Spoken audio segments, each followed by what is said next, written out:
So I know you have deep roots in Memphis. Your father's in law enforcement, and you know what the deal is down there.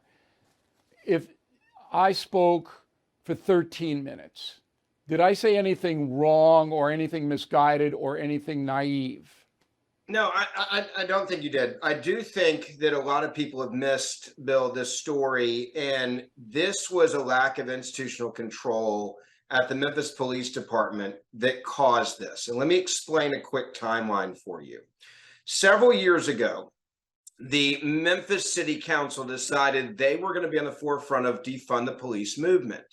How they did that was by taking away the retirement benefits for fire and police. When that happened, it was a catastrophic event in Memphis because all of the senior members of the Memphis police force and the EMTs and the fire department turned in their resignations for retirement. They said, if you're not going to give us what we've been working so hard for, and you're taking away our retirement benefits, we're going to instantly leave to a different place that is safer or pays us more money, because you're literally stripping us of what you promised us. That is when this, in my opinion, basically that was what lit the match. So all of these people that had ties to the community, that were respected by the community, that could talk to the different people in the different neighborhoods, vanished. Then you had another thing that happened. They wanted to defund the police again. And they decided that not a single law enforcement officer could live outside of Shelby County. Now, if you look at Memphis on a map, Tennessee, Mississippi, and Arkansas, I can literally drive in all three states, Bill, in 15 minutes at the speed limit. That's how close they all are. People live in Mississippi and work at FedEx. Thousands of them work and live in Mississippi and work in Memphis, tens of thousands. And that was their way, again, of defunding the police, getting rid of police officers. The citizens of Memphis were so outraged, they decided to get it on the ballot so that the citizens could vote, saying, we don't care where a police officer lives. We're down at that point, Bill, 500 police officers. That has now gone to 700 police officers we are missing. That is the city's own study. And what they did was the city council said, no, screw you, citizens. They took it off the ballot and said, you cannot hire a police officer that doesn't live inside of Shelby County. When that happened, you have a bunch of young cops now, just like this Scorpion group, 2 years, 3 years, 4 years of service, without having enough captains to even look over them. When the new police chief, CJ Davis, who I think did an excellent job with this, she came in the city, the first thing she said was, I desperately need senior law enforcement officials to mentor and to oversee a extremely young police force, because all of my good guys have been here that were invested in the community that lived here. They've all retired. I think we got that is how this happened. So the structure of policing breaks down in Memphis, and you can see the crime stats. They're through the roof. One of the most dangerous cities in America.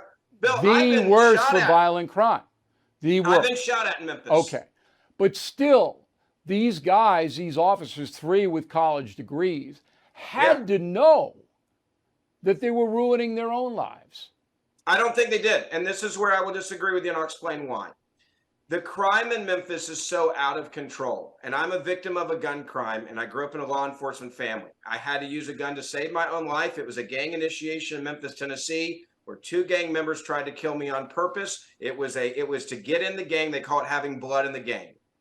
When you're dealing with a city that's out of control, where every single police officer every day is on edge, and there are constant carjackings, there are constant seniors being beaten. 2 weeks ago, Bill, we had a man that was accused of first-degree murder that walked out of jail with 0 bail, no bail.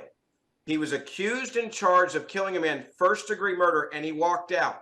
When I and others exposed it in Memphis, they said, oh, the system got it wrong. We'll go rearrest him and have set a bail for him. These cops are on edge. As soon as there was a scuffle and he took off running, they're on heightened alert because this is now a war zone in Memphis. But he was unarmed, their actions? They knew he was. They knew he had no gun because he didn't resist at first. They knew he Yeah. didn't have a weapon. Couldn't And agree they- with you more. And they beat the living daylights out No, of they him murdered him. anyway. They murdered him. Right. Inflation at its highest level in 40 years. Interest rates skyrocketing. We all know that.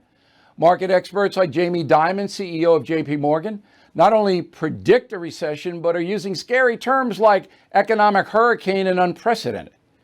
So, you need to call the only precious metal dealer I trust, American Hartford Gold. They will show you how to protect your savings and retirement accounts by diversifying your portfolio with physical gold and silver.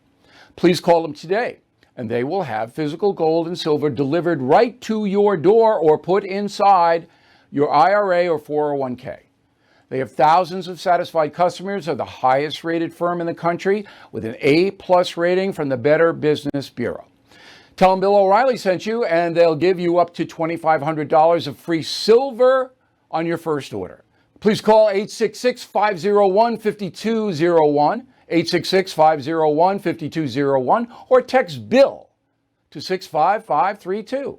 Again, 866-501-5201, or text BILL to 65532. Thank you for watching the No Spin News. To watch the full episode anytime on BillO'Reilly.com, please sign up to become a premium or concierge member. Visit BillO'Reilly.com to sign up and start watching today.